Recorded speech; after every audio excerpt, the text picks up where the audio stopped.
He would have been 104 today. Nelson Rolihlahla Mandela, born in the town of Mvezo in the Eastern Cape in 1918, went on to become our most recognized and respected figurehead. When he died in 2013, the world mourned with us. So what does his legacy mean for us today in this country as we face so many challenges? I'm joined now by Vern Harris, Head of Leadership and Development at the Nelson Mandela Foundation. Vern, thank you so much for joining us. Of course, as we commemorate Nelson Mandela on the day of his birth, we have to reflect on the losses of two great people, Don Matera, who we've just heard about this afternoon, and over the weekend, of course, the Deputy SG of the ANC, Jesse Duarte. Yes, two great South Africans lost in a few days. Personally, I started reading Don's work in the 1980s, so feeling the pain. Yeah. You know, every year on the anniversary of his birth, we look at his legacy, we reflect on his legacy, and that's a static thing in a way, but not when we blend it with where we are in South Africa. So I would imagine that different aspects of his legacy perhaps become more pertinent or more relevant where we are in our current struggles. So what would you say is the importance of his legacy where we are today as a country? Yeah, Sally, I think it's important to start by saying no legacy is simply received and it's pristine. It's always being contested, it's always being made and remade, and that's how it stays alive. So the same applies to Madiba's legacy.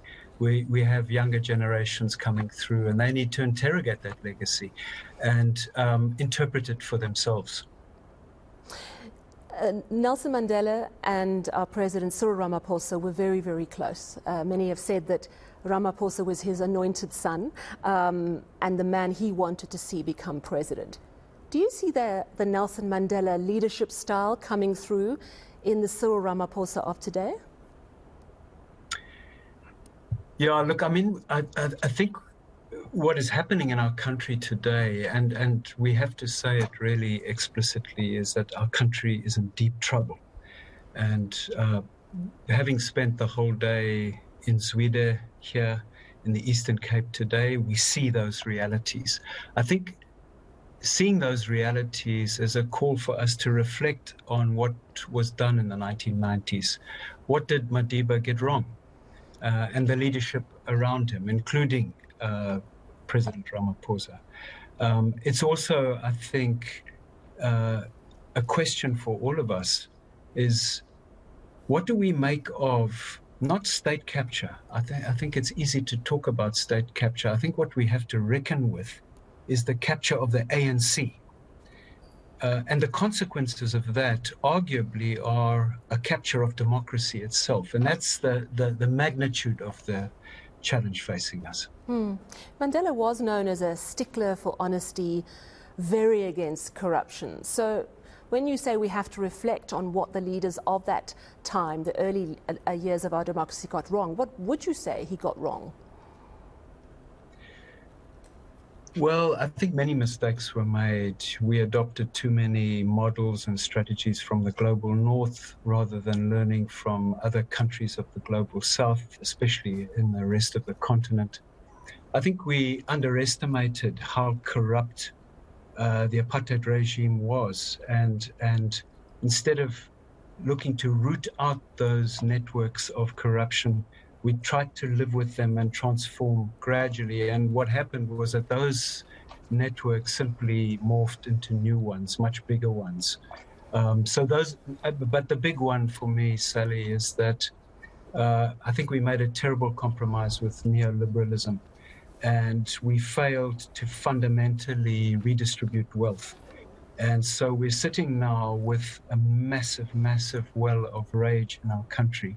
And that is the challenge. Can we now start transforming? And we've got to do it really quickly.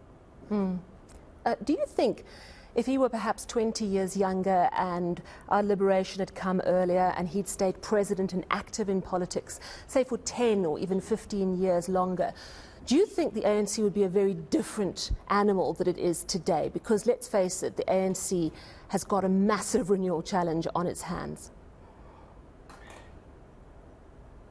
I do think that we would find ourselves in a different place. I mean, you know, I'm not saying that everything would have worked out perfectly, because you know, if I think back to the late 80s, all of us involved in anti-apartheid structures knew that the damage that was being done to our social fabric was so massive that it would take generations to fix. And I think that's one of the not really mistakes that Madiba made. It was more he seduced us into believing we could fix things really quickly. And very often we took quick fix options rather than the long haul. But I do think if Madiba had been younger and he had had a second term, we'd be in a much better space. We'd have had a little more time to make sure that those really transformative interventions are stuck. The theme this year, I think, is do what you can with what you have, where you are. Was that theme chosen bearing in mind how many South Africans are living below or just on the breadline, that we have so much need in our country? Well, the thinking started with us reflecting on where Mandela Day began, and it was 2009 with Madiba, after a year of people around the world celebrating his 90th birthday, telling us that this is not appropriate given where the world is.